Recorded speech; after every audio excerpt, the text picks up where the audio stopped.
Hello, in this video I want to show you how to perform a factory reset on your Amazon Kindle Oasis.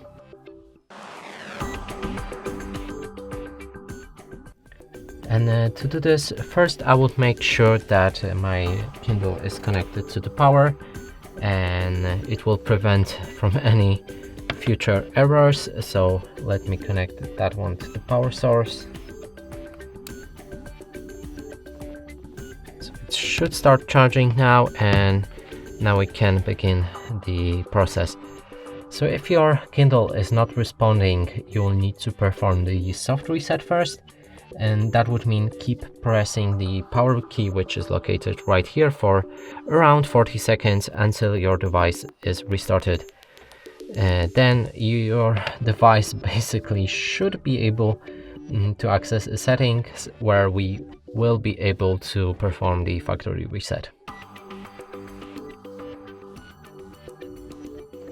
Let's wait. We have this notification here in which we can reset, but let's say we can't press anything because nothing works. So right now the factory reset, soft reset is happening. We can let go of that button. Okay, so the reset just happened, and now we can go for the factory one. So go to your settings,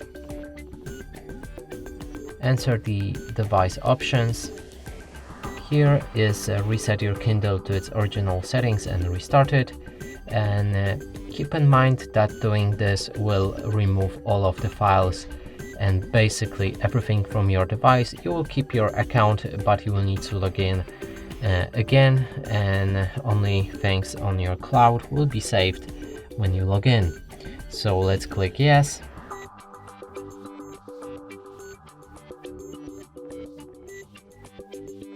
Your device will perform the restart now, and just wait until you see the first setup sign. And that's it for this video. Hope you like it. Please consider subscribing to our channel, leave a like and a comment below.